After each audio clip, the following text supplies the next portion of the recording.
Hello दोस्त, मेरा नाम अनूप प्रजापति है। आप लोग का स्वागत है एपी स्टडी चैनल में। तो आप लोग को यहाँ पर जीरो से मैथ बताया जाएगा, जीरो लेवल से जो बच्चे कमज़ोर हैं, क्योंकि ये संस्था कोचिंग में बताया नहीं जाता है जीरो लेवल से मैथ, क्योंकि सिलेबस बाय सिलेबस पढ़ाते हैं वो। तो इसलिए हम सोचे कि आप लोग का डाउट जो क्लियर है छोटे छोटे उसको हम क्लियर करते चले, तो इसलिए जीरो लेवल से मैथ आज से स्टार्ट किए हैं और हाई लेवल तक आपको बताएंगे। इससे आपको ये रहेगा कि मैथ कहीं भी देखेंगे कोई भी सवाल तो फट से लगा देंगे। इसलिए हम लोग चलते हैं बिना लेट किए, चलिए देखते हैं। तो यहाँ पर बताया गया है, एक शून्य में किसी संख्या से भाग दिया जाए तो भागफल शून्य प्राप्त होता है।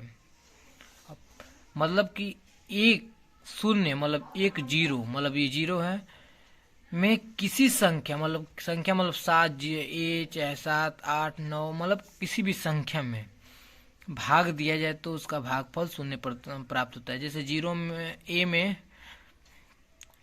ए का भाग दिया जाए तो जीरो प्राप्त होता है, और 7 में जीरो का भाग दिया जाए, जीरो में 7 का भाग दिया जाए तो जीरो प्राप्त होता है। तो हम इसी तरह करते चले जाना है। इसी तरह मतलब यहाँ पे बता भी दिया गया है कि एक शून्य में किसी संख्या से भाग, मतलब शून्य में मतलब जीरो में कोई अंक से भाग देने पर उसका भागफल शून्य प्राप्त होता है। चलिए हम लोग यहाँ पे आपको बताते हैं।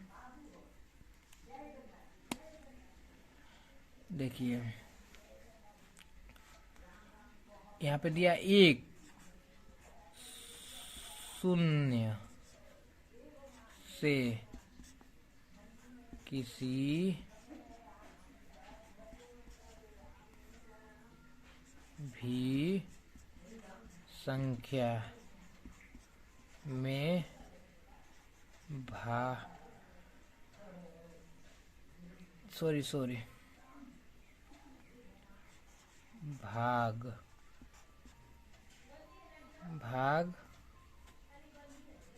दिया जाए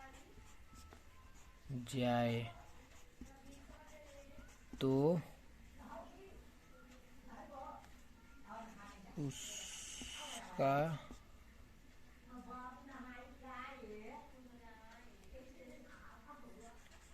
भागफल जीरो आता है। इतना आपका डाउट क्लियर किए, तो इसको हम लोग चलते हैं मिटाते हैं।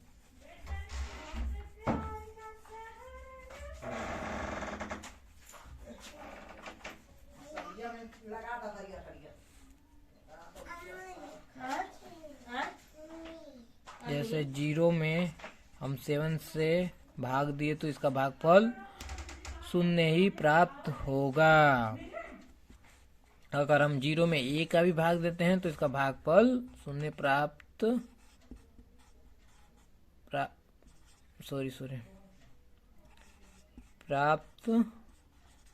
होगा।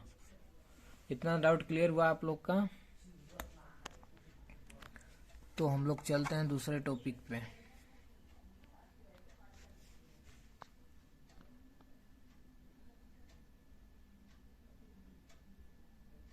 किसी संख्या को शून्य से भाग दिया जाए तो उसका भागफल इन्फिनिटी प्राप्त होता है। यहाँ पे दूसरा क्वेश्चन टॉपिक दिया है, किसी संख्या को शून्य से भाग दिया जाए तो भागफल शून्य इन्फिनिटी प्राप्त होता है।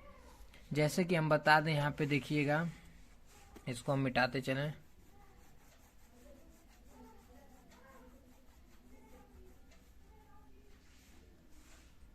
उसके बाद हम लोग चलते हैं इस पे।